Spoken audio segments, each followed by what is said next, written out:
Hello friends, good morning. Super കൺമണിയുടെ ഇന്നത്തെ എപ്പിസോഡിന്റെ റിവ്യൂലേക്ക് എല്ലാവർക്കും സ്വാഗതം. അങ്ങനെ കുത്തുവാക്കുകളും ശാപവാക്കുകളും ഒക്കെ ചൊരിഞ്ഞുകൊണ്ട് ബലരാമന് നേരെ തന്റെ മാക്സിമം ദേഷ്യവും പ്രകടിപ്പിക്കുകയാണ് സാഗർ. ഇതൊക്കെ കേട്ട് ബലരാമനാകെ സങ്കടമാവുന്നുണ്ട്.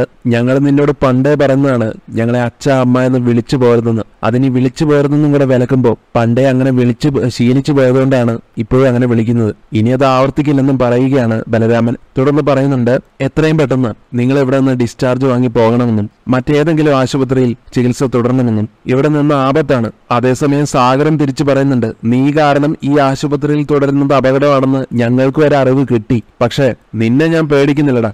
ബലരാമൻ വീണ്ടും കരഞ്ഞുകൊണ്ട് പറയുന്നുണ്ട്, അയ്യോ ഇനി ഒരിക്കലും ഞാൻ അങ്ങനെയൊന്നും ചിന്തിക്കുക പോലുമില്ല. അച്ഛനെ അല്ല സാറിനെ ഇല്ലാതാക്കാൻ നടക്കുന്നത് ഞാനല്ല, എന്റെ അമ്മയെന്നും അച്ഛനെന്നും പറഞ്ഞ് നടക്കുന്നവരാ. എന്നാൽ ബലരാമൻ ആ പറഞ്ഞത് കേട്ടിട്ട് സുജാത ചോദിക്കുകയാണ്, എന്താ ഇപ്പൊ അങ്ങനെ പറഞ്ഞത്? അച്ഛനെന്നും അമ്മയെന്നും പറഞ്ഞു നടക്കുന്നവരോ? എന്ന് വെച്ചാൽ അവര് നിന്റെ യഥാർത്ഥ അച്ഛനും അമ്മയും അല്ലേ? ആ ചോദ്യം കേൾക്കുന്നതോടെ ബലരാമൻ സമ്മതിക്കുന്നുണ്ട് അവരെന്റെ അച്ഛനും അമ്മയും അല്ല എന്ന്. ഇത് കേട്ട് സുജാതയും സാഗറും ഷോക്കാവും. സുജാത ചോദിക്കും, അപ്പൊ പിന്നെ ആരാ നിന്റെ സ്വന്തം അച്ഛനും അമ്മയും? നിങ്ങളാണെന്ന് പറയുകയാണ് ബലരാമൻ. സുജാത അത് കേട്ട് കരയുന്നുണ്ട്. എന്നാൽ സാഗർ അതത്ര സീരിയസ് ആയിട്ടൊന്നും എടുക്കുന്നില്ല. പുച്ഛത്തോടെ ചോദിക്കുന്നുണ്ട്, നീ ഇപ്പൊ എന്താ പറഞ്ഞ് നിന്റെ അച്ഛനും അമ്മയും ഞങ്ങളെന്നോ? അതേന്ന് പറയും ബലരാമൻ. എന്റെ മനസ്സിൽ അച്ഛനും അമ്മയുമായി നിങ്ങളെയാണ് സങ്കല്പിച്ചിരിക്കുന്നത്. ഉടനെ സാഗർ പറയും, എന്നാലേ നീ ഇപ്പൊ അങ്ങനെയൊന്നും സങ്കല്പിക്കേണ്ട. ഞങ്ങൾ നിന്നെ മകനായി സങ്കല്പിച്ച ഒരു കാലമൊക്കെ ഉണ്ടായിരുന്നു. പക്ഷെ അത് ഞങ്ങളുടെ കഷ്ടകാലം. നിനക്ക് ഞങ്ങൾ തന്ന സ്നേഹവും വാത്സല്യവും നീ മുതലെടുത്തു. ഞങ്ങളുടെ മനസ്സുകളിലും കുടുംബത്തിലും നീ കയറിപ്പറ്റി. എന്നിട്ട് ഞങ്ങളെ നശിപ്പിക്കാൻ വേണ്ടി നീ ശ്രമിച്ചു. അതോടെ വലിയൊരു പാഠവും ഞങ്ങൾ പഠിച്ചു. എന്നിട്ട് വീണ്ടും വന്നിരിക്കുക അവൻ അച്ഛ അമ്മയെന്നൊക്കെ വിളിച്ചുകൊണ്ട്. എടാ, ഞങ്ങൾക്കൊരു മകനുണ്ട്, ഞങ്ങളുടെ കൃഷ്. അതുകൊണ്ട് തന്നെ മോനായിട്ട് വേറെ ഒരാളെ വാടകയ്ക്ക് എടുക്കേണ്ട ആവശ്യമൊന്നുമില്ല. ഞങ്ങളുടെ മോൻ പുറത്തുണ്ടടാ, ഞങ്ങൾക്ക് കാവലായിട്ട്, ഞങ്ങളുടെ രക്ഷകനായിട്ട്. ഞാൻ ആശുപത്രിയിലാണെന്ന് അറിഞ്ഞ് എല്ലാം ഇട്ടെറിഞ്ഞ് ഓടി വന്നിരിക്കുക അവൻ. ആരെങ്കിലും വേദനിപ്പിക്കാൻ ഒരുമ്പെട്ട പിന്നെ എന്റെ മോൻ അവനെ ഈ ഭൂമിയിൽ വെച്ചേക്കില്ല. ഇങ്ങനെയെല്ലാം വികാരാധീനായി പറഞ്ഞുകൊണ്ട് ബലരാമന്റെ കണ്ണീരിനെയും മാപ്പിനെയും എല്ലാം പുച്ഛത്തോടെ തള്ളുകയാണ് സാഗർ ചെയ്യുന്നത്. ബലരാമനാണെങ്കിൽ ഇതൊക്കെ കേട്ട് ആകെ സങ്കടത്തോടെ കിടക്കുകയാണ്. നീയുമായിട്ടുള്ള എല്ലാ ബന്ധവും ആ പരാതി പിൻവലിച്ചതോടെ അവസാനിച്ചെന്നും ഇനി ഞങ്ങളുടെ വഴിയിൽ ഒരു തടസ്സമായിട്ട് വരരുതെന്നും സാഗർ കൂട്ടിച്ചേർക്കുന്നുണ്ട്. അതിനുശേഷം കാണിക്കുന്നത് കൺമണിയെ ഹോസ്പിറ്റലിൽ കാണാനിടയാകുന്ന വരുണും മാനസയും കൺമണിയെ ചോദ്യം ചെയ്യാൻ പോകുന്നുണ്ട്. മാനസ ചോദിക്കുന്നുണ്ട്, നിന്നെ ഇവിടെ ഒന്ന് ഇറക്കി വിട്ടതല്ലേടി, പിന്നെ എന്തിനാ നീ ഇങ്ങോട്ട് വീണ്ടും വന്നത്? അപ്പൊ കൺമണി കളിയാക്കൊണ്ട് പറയും, ഓ അപ്പൊ ഇത് മാഡത്തിന്റെ വീടായിരുന്നോ? ഞാൻ കരുതി ഇത് ആശുപത്രിയാണ്, ആവശ്യക്കാർ ഇവിടെ എപ്പോഴാണെങ്കിലും വരുവാൻ പോവുകയും ചെയ്യാൻ നോക്കുക. അപ്പൊ ഇത് മാഡത്തിന്റെ പ്രോപ്പർട്ടി ആണല്ലേ? ഇതേസമയം വരുൺ മാനസയെ ചൂട് പിടിപ്പിക്കാൻ വേണ്ടി പറയും, ഇത് കേട്ടില്ലേ അവള് പറഞ്ഞത്? ചോറ് എല്ലിന്റെ ഇടയിൽ കയറുന്നതിന്റെ കുത്തല. എന്നാൽ മാനസ വരുണിനെ തിരുത്തുന്നുണ്ട്, ചോറ് എല്ലിന്റെ ഇടയിൽ കയറിയിട്ടൊന്നുമല്ല, കൃഷി കൂടെ ഉണ്ടെന്നുള്ളതിന്റെ അഹങ്കാരമായി ഇവൾക്ക്. എടി മോളെ, നീ ഇനി കൃഷിനെയും കൊണ്ട് പൊന്നുമേട്ടിലോ സ്വർണ്ണമേട്ടിലോ എവിടെ വേണമെങ്കിലും പോയിക്കോ. ഒരു മുറിയിൽ കിടന്നോ, ഒരു വണ്ടിയിൽ സഞ്ചരിച്ചോ. ഈ മാനസയ്ക്ക് അതൊന്നും ഒരു പ്രശ്നമല്ല. എനിക്ക് ഉറപ്പുണ്ട് കൃഷിന്റെ എന്നേക്കുമുള്ള അവകാശി ഞാനാണെന്ന്. നിന്നെ അവൻ കൊണ്ട് നടക്കുമായിരിക്കും. കെട്ടാൻ പോകുന്നത് പക്ഷെ എന്നെ തന്നെയായിരിക്കും. അതുകൊണ്ട് ഞാൻ ചില കാര്യങ്ങളിൽ കണ്ണടയ്ക്കും. മാനസയുടെ ഈ പൊങ്ങച്ച വാക്കുകളൊക്കെ കേട്ടിട്ട് കൺമണി മനസ്സിൽ ചിരിക്കുന്നുണ്ട്. അതേസമയം വരുണും മാനസയെ ഏറ്റുപിടിച്ചുകൊണ്ട് പറയും, അതെ അതെ, ഞാനും എല്ലാം കണ്ടില്ല എന്ന് നടിക്കുന്നതാ, ഞാൻ കെട്ടാൻ പോകുന്നത് നിന്നെ എന്നിങ്ങനെ പറയാണ്. കൺമണി രണ്ടുപേരും പറഞ്ഞത് കേട്ടിട്ട് എനിക്ക് ഏതായാലും സന്തോഷമായി. നിങ്ങൾ രണ്ടുപേരുടെ ജീവിതം എന്നെ ചുറ്റിയാണല്ലോ കിടക്കുന്നത്. അപ്പൊ ഞാൻ ചെറിയൊരു പുള്ളിയല്ല. അപ്പൊ മാനസ് പറയും, അതെ നീ വലിയ പുള്ളിയല്ലേ, ഒരു വലിയ കമ്പനിയുടെ MD-യെ വിരൽത്തുമ്പിലല്ലേ നീ കൊണ്ട് നടക്കുന്നേ. പക്ഷെ അണയാൻ പോകുന്നതിന്റെ ആളിക്കത്തലാണ് ഇതെല്ലാം. കൺമണി അപ്പോൾ ഒട്ടും കൂസാത്ത തിരിച്ചു പറയും, തീരുമ്പോ അങ്ങ് തീരട്ടെ എന്നേ. മാനസൊക്കെ ആണെങ്കിലും കൺമണി ഒട്ടും പതറാതെ തന്നോട് എതിരിടാൻ നിൽക്കുന്നത് കാണുമ്പോ ദേഷ്യം വരുന്നുണ്ട്. ചോദിക്കുന്നുണ്ട്, എന്നിട്ട് നീ ആരോടാ സംസാരിക്കുന്നതെന്ന് നിനക്കറിയോ? അപ്പൊ കൺമണിയും തിരിച്ചു പറയാണ്, നീ ആരോടാ സംസാരിക്കുന്നതെന്ന് നിനക്കറിയോന്ന്?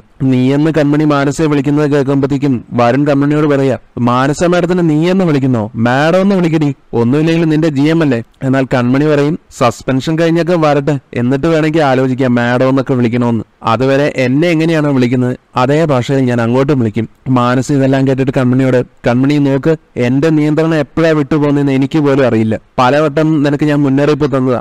എന്നെ വിവാഹം ചെയ്യാൻ പോകുന്ന ആളാണ് കൃഷ്. കുടുംബം അംഗീകരിച്ച ബന്ധമാണ് ഞങ്ങളുടേത്. അതിന്റെ ഇടയിൽ വന്നു കയറി കയറി വെറുതെ കുഴപ്പങ്ങൾ ഉണ്ടാക്കാൻ നിൽക്കല്ലേ. മാനസയുടെ ഈ ധാർഷ്ട്യം എല്ലാം കണ്ട് കൺമണിക്കും ദേഷ്യം വരികയാണ്. കൺമണി തിരിച്ചു പറയാണ്, കൃഷ് സാറിനെ മാഡം കല്യാണം കഴിക്കാൻ പോകുന്നെങ്കിൽ കൃഷ് സാറിനോടല്ലേ ഇതെല്ലാം പറയേണ്ടത്, എന്റെ പിറകെ നടക്കരുതെന്ന്, അല്ലാതെ എന്നോടാണോ പറയേണ്ടത്. വരുണും അപ്പൊ മാനസ കൂടെ ഉണ്ടെന്നുള്ള ധൈര്യത്തിൽ പറയാ, ഞാനും പറയുന്നു നീ ഇനി കൃഷിന്റെ പുറകെ നടക്കരുത്. വരുൺ ഇങ്ങനെ ഓർഡർ ഇട്ട് പറയുമ്പോ കൺമണി തിരിച്ചു ചോദിക്കുക, അതിന് താൻ എന്റെ ആരാടോ, തല്ലും വാങ്ങി നടക്കുന്ന ഒരു സൈക്കോ. അതും കൂടെ കഴിയുമ്പോഴത്തേക്കും വരുണിന് നിയന്ത്രണം നഷ്ടപ്പെടുകയാണ്. കൺമണിയെ തല്ലാനൊക്കെ പോകുന്നുണ്ട്. മാനസയാണ് തടയുന്നത്. അപ്പൊ കൺമണി പറയും, വേണ്ട തടയണ്ട, എന്റെ കൈയുടെ ചൂട് നന്നായിട്ട് അറിയാം, പെട്ടെന്നൊന്നും മറന്നുപോയിട്ടാ ഒച്ചപ്പാടുണ്ടാക്കിയത് അല്ലേ വരണേ. ഈ ചോദ്യത്തിൽ വരണ ആകെ ചമ്മി നിൽക്കും. കൺമണി തന്നെ ഉപദ്രവിച്ചതിനെ പറ്റിയെല്ലാം ഈ അവസരത്തിൽ ഓർത്തു പോകും. തുടർന്ന് വരണാണെങ്കിൽ കൺമണിയുടെ മുമ്പിൽ ജയിച്ചു നിൽക്കാൻ വേണ്ടിയിട്ട് നിന്നെ പറ്റിയുള്ള എല്ലാ രഹസ്യങ്ങളും ഞാൻ ഇനി എല്ലാവരോടും തുറന്നു പറയുന്നൊക്കെ ഭീഷണിപ്പെടുത്തുന്നുണ്ട്. കൺമണി അപ്പൊ ഉടനെ ചോദിക്കും, എന്റെ എന്ത് രഹസ്യ നിങ്ങൾക്ക് രണ്ടുപേർക്കും അറിയാവുന്നത്. വരുൺ ചോദിക്കും, നിന്റെ കഴുത്തിൽ അവൻ താലി കെട്ടിയില്ലേടി, നിന്റെ കഴുത്തിൽ അവന്റെ താലിയല്ലേ കിടക്കുന്നത്, നീ എന്നെ മുമ്പേ അത് കാണിച്ചിട്ടുണ്ടല്ലോ. മാനസയും ചോദ്യം ചെയ്യുകയാണ് കൺമണിയെ, എന്റെ കയ്യിൽ നിന്നും തട്ടിയെടുത്ത ഒരു കള്ളത്താലി നിന്റെ കഴുത്തിൽ ഇല്ലേടി. അതേസമയം കൺമണി തന്റെ ആ താലി ഉയർത്തിക്കാട്ടിയിട്ട് ചോദിക്കുകയാണ്, ഇതാണോ നിന്റെ ആ കള്ളത്താലി എന്ന് പറഞ്ഞത്? ഇത് കൃഷ് സാർ എന്റെ കഴുത്തിൽ കെട്ടിയ താലിയ. ലോകത്തിലെ ഏറ്റവും വലിയ സത്യമെന്ന് ഞാൻ കരുതുന്ന ഒരു കാര്യം നിങ്ങൾ ആരോട് വേണമെങ്കിലും വിളിച്ചു പറഞ്ഞു, എല്ലാവരും അറിയട്ടെ, അതോടെ എനിക്കിത് പുറത്ത് തന്നെ ഇടാലോ. മാനസയാണെങ്കിൽ കലി കൊണ്ട് കൺമണിയുടെ ആ താലി പിടിച്ച് പൊട്ടിക്കാനൊക്കെ ശ്രമിക്കുമ്പോ കൺമണി ഒന്നേ മാനസയോട് പറയുന്നുള്ളൂ, നിനക്ക് മരിക്കാൻ പേടിയില്ലെങ്കിൽ നീ ഈ താലി പൊട്ടിച്ചോളാൻ. മാനസ എന്താടിന്ന് ചോദിക്കുന്നുണ്ട്. അപ്പൊ കൺമണി വീണ്ടും പറയും, ഈ താലി എന്റെ കഴുത്തിൽ നിന്ന് മാറിയാൽ നിന്റെ ശവം ഇവിടെ വീഴും, നിന്നെ കൊന്നുകളയും ഞാനിത് വെറുതെ പറയുന്നതാണോ സത്യമായിട്ട് പറയുന്നതാണോ എന്നൊക്കെ ഇത് പൊട്ടിച്ചു കഴിഞ്ഞാൽ നിനക്ക് മനസ്സിലാവും. ഏതായാലും ഈ ഒരു സംഭവത്തോടെ കൺമണി ആ താലിക്ക് ഇത്രത്തോളം പ്രാധാന്യം കൊടുക്കുന്നുണ്ടെന്ന് മാനസയും വരുണും തിരിച്ചറിയുകയാണ്. വരുൺ മാനസയുടെ ചെവിയില് രഹസ്യമായിട്ട് പറയും, അത് വിട്ടേക്ക് മാനസ, അതാ നല്ലത്, ഇല്ലെങ്കിലേ ഇവള് പറഞ്ഞതുപോലെ തന്നെ ചിലപ്പോ ചെയ്തെന്ന് വരും, അതുകൊണ്ട് അത് വിട്ടേക്ക്. മാനസ പിന്നെ പേടിച്ചിട്ട് താലിയിൽ നിന്നുള്ള തന്റെ പിടുത്തം വിടും. തുടർന്ന് കൺമണി പറയുന്നുണ്ട്, എന്നെ കൊല്ലാൻ വരുന്നവർക്ക് ഞാൻ ചിലപ്പോൾ മാപ്പ് കൊടുത്തുനിന്ന് വരും, പക്ഷെ എന്റെ താലിയിൽ തൊട്ടാൽ തൊടുന്നവര് പിന്നെ തിരിച്ചു പോവില്ല. ഇങ്ങനെ ഒരു ശക്തമായ ഓർമ്മപ്പെടുത്തലും കൂടെ കൊടുത്തിട്ടാണ് കൺമണി അവരുടെ മുമ്പിൽ നിന്ന് പോകുന്നത്. മാനസ്യം വരണോ ആകെ നാണം കെട്ടുപോകും. അതിനുശേഷം കാണിക്കുന്നത് സുമിത്രയും ബാലഗോപാലും വക്കീലിന് വേണ്ടി വെയിറ്റ് ചെയ്ത് നിൽക്കുകയാണ് ഒരു സ്ഥലത്ത്. അപ്പൊ വക്കീൽ വരുമ്പോ സുമിത്ര ചോദിക്കുന്നുണ്ട് ഇനി അടുത്ത ഘട്ടം എന്താണെന്ന്. പണം മാത്രം ലക്ഷ്യമുള്ള വക്കീലാകട്ടെ അടുത്ത ഘട്ടത്തിലേക്ക് പോകണമെങ്കിൽ തനിക്ക് പണം വേണമെന്ന് ആവശ്യപ്പെടുകയാണ്. എന്നാൽ സുമിത്ര ചോദിക്കും, വക്കീലെ 2 ലക്ഷം രൂപ ഓൾറെഡി തന്നെ അയച്ചു തന്നതല്ലേ, പിന്നെ എന്തിനാ ഉടനെ തന്നെ വീണ്ടും പൈസ ചോദിക്കുന്നത്? അപ്പൊ വക്കീല് പറഞ്ഞു കൊടുക്കും, 2 ലക്ഷം കൊണ്ട് എന്താവാനാ മാഡം, 5 ലക്ഷം കൂടെ ഉടനെ തരണം. നിങ്ങളുടെ മകള് കാരണം എന്റെ പേരും വിലയും ഇല്ലാതായി. കക്ഷികളെ സ്റ്റേഷനിൽ നിന്ന് ഇറക്കാൻ പോലും സ്റ്റേഷന്റെ പടി പോലും ചവിട്ടാത്ത ആളാ ഞാൻ വീട്ടിൽ നിന്നാ മതി, ഏത് പോലീസും കൂടെ നിൽക്കുമായിരുന്നു. അങ്ങനെയുള്ള ഈ ഷൺമുഖ വക്കീലിനെ സ്റ്റേഷനിൽ കയറ്റി ഈ വാർത്ത ഇനി കോടതികളിലും കക്ഷികളിലും പെട്ടെന്ന് പരക്കും. എന്നെ പേടിച്ചിരുന്നവർ എന്നെ പരിഹസിച്ചു തുടങ്ങും. എന്റെ പേര് പോയി. അതിന് പകരമായിട്ട് എനിക്ക് പണം തന്നെ കിട്ടണം, 5 ലക്ഷം ഇപ്പൊ തന്നെ കിട്ടണം. ആ ക്യാഷ് കിട്ടാതെ എന്റെ ഭാഗത്തുനിന്ന് ഒരു നീക്കം ഉണ്ടാവില്ലെന്ന് കട്ടായമായിട്ട് പറയുകയാണ് വക്കീൽ. വക്കീലിന്റെ ആ ആറ്റിറ്റ്യൂഡ് കാണുമ്പോൾ ബാലഗോപാലിന് സഹിക്കാൻ പറ്റുന്നില്ല. അയാൾ ദേഷ്യത്തോടെ വക്കീലിന്റെ ഷർട്ടിനെ കുത്തിപ്പിടിച്ച് വക്കീലിനെ അടിക്കാനൊക്കെ തുടങ്ങുന്നുണ്ട്. സുമിത്ര ഉടനെ ചെന്നിട്ട് ബാലുവിനെ പിടിച്ചു മാറ്റും. എന്നിട്ട് ഷൺമുഖദാസിനോട് സോറിയൊക്കെ പറയും. അതേസമയം വക്കീല് ബാലഗോപാലിനോട് ചോദിക്കുന്നുണ്ട്, ഇത്രയും കാലം ഞാൻ നിങ്ങളുടെ കൂടെ വന്നിട്ട് അവസാനം എന്നോട് ഇങ്ങനെ കാണിക്കാൻ തോന്നിയല്ലേ? എന്നാൽ കേട്ടോ, സാഗറിനേക്കാൾ ഇനി ഞാൻ കൂടുതൽ ടാർഗറ്റ് ചെയ്യാൻ പോകുന്നത് നിങ്ങളെ രണ്ടുപേരെ. വക്കീൽ അങ്ങനെ പറഞ്ഞപ്പോഴത്തേക്കും സുമിത്രയ്ക്കും ബാലുവിനും പേടിയാവുകയാണ്. കാരണം വക്കീലാണ് ഇപ്പൊ അവരുടെ രണ്ടുപേരിലുള്ള ആകെപ്പാടുള്ള ഒരു ധൈര്യം. ഇപ്പൊ രണ്ടുപേരും സോറിയൊക്കെ പറയുന്നുണ്ട്. ഷൺമുഖദാസ് അങ്ങനെ അവരോട് ക്ഷമിക്കുന്നുണ്ട്. പക്ഷെ എങ്കിലും ഉള്ളിലുള്ള ദേഷ്യം അപ്പോഴും കിടപ്പുണ്ട്. എന്നിട്ട് പറയും, ഞാൻ ഇനി ഒരു ചുവട് മുന്നോട്ട് വെക്കണമെങ്കിൽ എനിക്ക് പണം കൂടിയേ തീരൂ, അതും 5 ലക്ഷം രൂപ ഇപ്പൊ തന്നെ വേണം. സുമിത്രയാണെങ്കിൽ പിന്നെ വേറെ നിർവാഹമില്ലാതെ കാശ് ഞാൻ ഇപ്പൊ തന്നെ തരാമെന്ന് സമ്മതിച്ചു പോവുകയാണ്. ഉടനെ തന്നെ ഫോൺ എടുത്ത് ക്യാഷ് സെൻഡ് ആക്കാനൊക്കെ നോക്കുന്നുണ്ട്. എങ്കിലും ക്യാഷ് സെൻഡ് ആവാത്തത് കാണുമ്പോ ആ കാര്യം ഷൺമുഖദാസിനോട് പറയും. അയാൾ അത് കേട്ട് ചിരിക്കുകയാണ്. സുമിത്രയുടെ നമ്പറാണ് ഇതെന്നൊക്കെയാണ് അയാൾ വിശ്വസിക്കുന്നത്. ആ നമ്പറൊക്കെ നിങ്ങളുടെ കയ്യിൽ തന്നെ വെച്ചാൽ മതി, റേഞ്ച് ഇല്ലാന്നായിരിക്കും പറയാൻ പോകുന്നത്, ഫുൾ കവറേജ് ഉണ്ട് ഇവിടെ. താൻ പറയുന്നത് വക്കീലിന് വിശ്വാസമാവുന്നില്ലെന്ന് മനസ്സിലാക്കുന്ന സുമിത്രയാകട്ടെ ഫോൺ എടുത്ത് കാണിച്ചു കൊടുക്കുന്നുണ്ട്. ദേ കണ്ടില്ലേ, പൈസ സെൻഡ് ആവുന്നില്ല, ഫെയിൽഡ് ആണ്, എന്തോ കുഴപ്പമുണ്ട്. ശേഷം ബാലുവിനോടും പറയും ബാലുവിന്റെ ഫോണിൽ നിന്ന് സെൻഡ് ചെയ്യാൻ പറ്റുന്നുണ്ടോ നോക്കാൻ. ബാലു നോക്കുമ്പോ ബാലുവിന്റെ ഫോണിൽ നിന്നും പൈസ അയക്കാൻ പറ്റുന്നില്ല. അങ്ങനെയാണ് സുമിത്രയ്ക്ക് ആ കാര്യം മനസ്സിലാകുന്നത്, അവരുടെ അക്കൗണ്ട് ബ്ലോക്ക് ആക്കിയിരിക്കുകയാണെന്ന്. അപ്പൊ ഇത് അറിയുന്നതോടെ വക്കീല് ചിരിച്ചുകൊണ്ട് പറയുന്നുണ്ട്, പറയുന്നുണ്ട്, ആ പണി പാളി, പണി പാലും വെള്ളത്തിൽ തന്നെ കിട്ടുന്നുണ്ടല്ലോ. എല്ലാത്തിന്റെയും പുറകിലെ നിങ്ങളുടെ മകളാ ഭാഗ്യശ്രീ. ഞാൻ നിങ്ങളോട് പറഞ്ഞതാ ജീവിതത്തിൽ ഇനി അവൾ വെളിച്ചം കാണരുതെന്ന്. ഇനി അനുഭവിച്ചോ. എന്തായാലും ശരി, എനിക്ക് പണം തന്നേ പറ്റൂ. സുമിത്ര വീണ്ടും പറയുന്നുണ്ട്, വക്കീലെ ഞങ്ങളുടെ അവസ്ഥ മനസ്സിലായില്ലേ? ബാങ്കിൽ പോയിട്ട് കാര്യങ്ങളൊക്കെ ഒന്ന് അന്വേഷിക്കട്ടെ. അക്കൗണ്ട് ശരിയായാൽ ഉടനെ തന്നെ ക്യാഷ് ട്രാൻസ്ഫർ ചെയ്യാം. ഇപ്പോഴാണെങ്കിൽ 5 പൈസ പോലും കയ്യിലില്ല. എന്നാൽ ആ പറഞ്ഞത് കേട്ട് വക്കീൽ അങ്ങോട്ട് പറയും, ആര് പറഞ്ഞു 5 പൈസ പോലും കയ്യിലില്ലെന്ന്? കയ്യിലും കഴുത്തിലും ഒക്കെ ഇഷ്ടം പോലെ ഉണ്ടല്ലോ. മര്യാദയ്ക്ക് ആ സ്വർണ്ണം ഇങ്ങോട്ട് അയച്ചതാ, അതും പണം തന്നെയല്ലേ? ഏതായാലും വക്കീലിനെ പിണക്കണ്ടെന്ന് കരുതി സുമിത്ര ഒടുവിൽ അതിനും തയ്യാറാവുകയാണ്. തന്റെ കഴുത്തിലും കയ്യിലും ഉള്ള സ്വർണ്ണാഭരണങ്ങളെല്ലാം വക്കീലിന് ഊരി കൊടുക്കുന്നുണ്ട് കേട്ടോ. എന്തായാലും കിട്ടാനുള്ളത് മുഴുവൻ മേടിച്ചെടുത്തിട്ട് വക്കീൽ ഒടുവിൽ പറയുകയാണ്, ക്യാഷ് ചോദിക്കുമ്പോൾ കുത്തിന് പിടിക്കാൻ വന്ന ആളുകൾക്ക് വേണ്ടി ഇനി എനിക്ക് നിൽക്കാൻ താല്പര്യമില്ല. നിങ്ങൾ വേറെ ഏതെങ്കിലും വക്കീലിനെ നോക്കിക്കോ. അതും പറഞ്ഞ് വക്കീൽ അവിടുന്ന് സ്ഥലം വിടുന്നുണ്ട്. ഉടനെ വക്കീൽ ഒഴിവായി പോയത് കണ്ടിട്ട് ബാലു സുമിത്രയോട് പറയാണ്, അയാൾ നമ്മളെ തോൽപ്പിച്ച് കളഞ്ഞലോടി. എന്നാൽ സുമിത്രയ്ക്ക് ഒരു കൂസലുമില്ല. ആരൊക്കെ തോൽപ്പിക്കാൻ ശ്രമിച്ചാലും നമുക്കങ്ങനെ തോൽക്കാൻ പറ്റില്ലല്ലോ ബാലു. ഷൺമുഖദാസിനെ നമുക്ക് പിടിക്കാം, പക്ഷേ അതിനു മുമ്പ് സാഗറിന്റെ കാര്യത്തിൽ ഒരു തീരുമാനം ഉണ്ടാക്കണം. കൊല്ലണം അയാള്. അങ്ങനെ കൊന്നാ മാത്രം പോരാ, നേരത്തെ തീരുമാനിച്ചതുപോലെ കുറ്റം ബലരാമന്റെ തലയിൽ വെക്കണം. അച്ഛനും മോനും അങ്ങനെ അവസാനിക്കണം. അത് നടന്നാൽ ഷൺമുഖദാസ് കൊണ്ടുപോയ സ്വർണമൊക്കെ അങ്ങ് പോട്ടെ നോക്കിയ. എന്നാൽ ബാലുവിന് കാര്യങ്ങളെല്ലാം വിചാരിച്ചതുപോലെ നടന്നു കഴിഞ്ഞാൽ ഈ ആർത്തിപ്പണ്ടാരം വക്കീലിനെ അങ്ങ് തീർത്തേക്കാമെന്നാണ് അയാൾ തീരുമാനിക്കുന്നത്. ഇവനെയും കൂടെ തീർത്താലേ എനിക്ക് സമാധാനം കിട്ടുമെന്നും സുമിത്രയോട് പറയുന്നുണ്ട്. അതേസമയം സുമിത്ര അത് കേട്ട് പറയും, അതിന്റെ കൂടെ നമ്മളെ ഈ അവസ്ഥയിൽ എത്തിച്ച നമ്മുടെ മകൾ ഭാഗ്യശ്രീയും തീരണമെന്നും ചിന്തിച്ചു പോവുകയാണ്. ഭാഗ്യശ്രീ ആണെങ്കിൽ കൺമണിയെ കണ്ടിട്ട് ചോദിക്കുന്നുണ്ട്, കൃഷ് സാറിനോട് കാര്യങ്ങളെല്ലാം തുറന്നു പറഞ്ഞപ്പോ എന്തായിരുന്നു റിയാക്ഷൻ എന്ന്. അപ്പൊ കൺമണി ഭാഗ്യശ്രീയോട് പറയും, അത് ഭാഗ്യശ്രീക്ക് ഊഹിക്കാമല്ലോ. അച്ഛനും അമ്മയ്ക്കും പെട്ടെന്ന് ഒരു അവകാശി കൂടെ ഉണ്ടെന്ന് അറിയുമ്പോ ഒരാളുടെ അവസ്ഥ എങ്ങനെയായിരിക്കും എന്ന് ഊഹിക്കാലോ. സാർ എല്ലാം മറന്നു.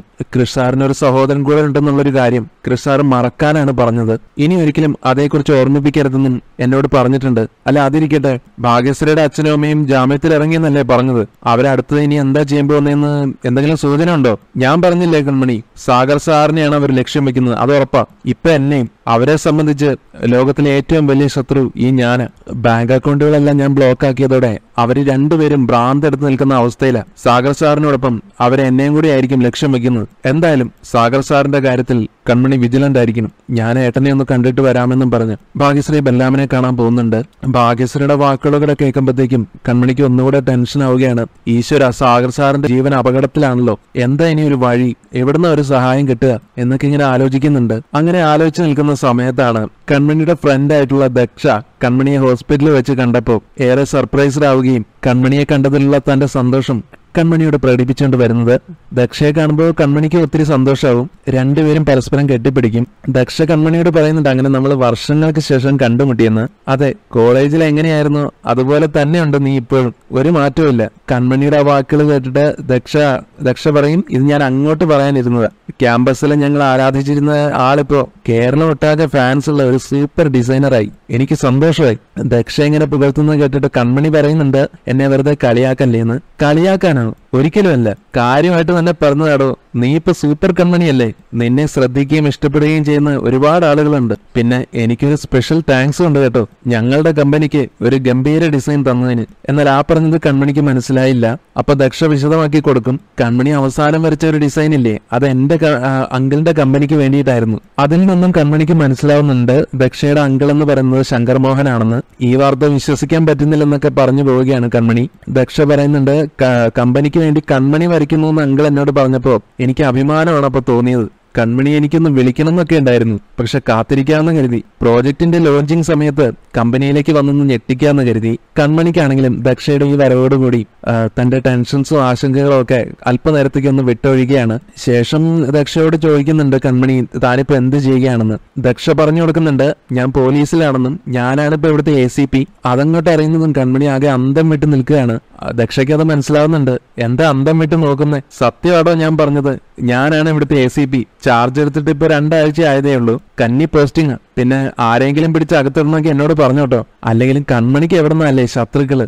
എല്ലാവരും ഇഷ്ടപ്പെടുന്ന ആളല്ലേ കൺമണി. അപ്പോ ഞാൻ പോവുകയാണെന്നും പോയിട്ടൊരു മീറ്റിംഗ് ഉണ്ട്. എന്റെ ഒരു ഫ്രണ്ട് ഇവിടെ അഡ്മിറ്റ് ആണ്, ഡെലിവറി കഴിഞ്ഞേ ഉള്ളൂ. അവളെയും കുഞ്ഞിനെയും കാണാൻ വേണ്ടിയാണ് ഞാൻ ഇങ്ങോട്ട് വന്നത്. അപ്പൊ നമുക്ക് വീണ്ടും കാണാം ബയ്യെന്നും പറഞ്ഞ് ദക്ഷ പോകാൻ തുടങ്ങുമ്പോഴാണ് കൺമണി ദക്ഷയെ പിന്നിൽ നിന്നും വിളിക്കുന്നത്. എന്നിട്ട് ചോദിക്കുന്നുണ്ട്, എനിക്കൊരു സഹായം ചെയ്യുമെന്ന്. എന്ത് സഹായമാണെന്ന് തിരിച്ചു ചോദിക്കുന്ന ദക്ഷയോട്, ഒരു 2 മിനിറ്റ് എനിക്ക് കുറച്ച് കാര്യങ്ങൾ പറയാനുണ്ട് നിന്നോട്, ഒന്ന് കേൾക്കാമോ? അത് പിന്നെ ഞാൻ ജോലി ചെയ്യുന്ന അലിഗ ഡിസൈൻസിന്റെ ചെയർമാൻ ഇവിടെ അഡ്മിറ്റ് ആയിട്ട് കിടക്കുക. അദ്ദേഹം വലിയൊരു അപകടത്തിന്റെ നടുവില. ഇങ്ങനെ പറഞ്ഞു തുടങ്ങിയിട്ട് കൺമണി എല്ലാ കാര്യങ്ങളും ദക്ഷയെ അറിയിക്കുന്നുണ്ട്. എല്ലാം കേട്ട് കഴിഞ്ഞപ്പോഴത്തേക്കും ദക്ഷ കൺമണിക്ക് ആശ്വാസമായിക്കൊണ്ട് പറയുന്നുണ്ട്, കൺമണി പേടിക്കണ്ട, സാഗർ സാറിന്റെ രക്ഷയ്ക്ക് ഷാഡോ പോലീസിനെ ഇടും. ബലരാമനെ സാഗർ സാറിന്റെ അടുത്തുനിന്ന് മാറ്റുകയും ചെയ്യാം. പിന്നെ സുമിത്രയെ കുറിച്ച് ഞാനൊന്ന് അന്വേഷിക്കട്ടെ, വേണ്ടത് ചെയ്യാം കേട്ടോ. കൺമണിക്കാണെങ്കിൽ പറഞ്ഞറിയിക്കാൻ പറ്റാത്ത സന്തോഷമാണ് തോന്നുന്നത്. സത്യം പറഞ്ഞ എങ്ങനെ നന്ദി പറയേണ്ടത് പോലെ എനിക്ക് അറിയില്ലെന്നൊക്കെ ദക്ഷയോടായിട്ട് പറയുന്നുണ്ട്. സഹായത്തിന് വേണ്ടി ഞാൻ വിഘ്നേശ്വരനോട് പ്രാർത്ഥിച്ചപ്പോഴാണ് എന്റെ മുന്നിൽ ദക്ഷ പ്രത്യക്ഷപ്പെട്ടത്. കൺമണിയുടെ സാഗർ സാറിന് ഇനി ഒരബദ്ധം സംഭവിക്കില്ലെന്നും എന്തുണ്ടെങ്കിലും എന്നെ വിളിക്കണമെന്നും പറഞ്ഞുകൊണ്ട് തന്റെ നമ്പറെല്ലാം കൺമണിക്ക് കൊടുത്തിട്ട് ദക്ഷ പോവുകയാണ്. അത് കഴിഞ്ഞ് കൺമണി തന്റെ വിഘ്നേശ്വരനോട് നന്ദി പറയുന്നുണ്ട്. പ്രാർത്ഥിച്ചപ്പോൾ തന്നെ സഹായിക്കാൻ നീ ഒരാളെ എന്റെ മുന്നിൽ അയച്ചല്ലോ എന്നുള്ള രീതിയിൽ.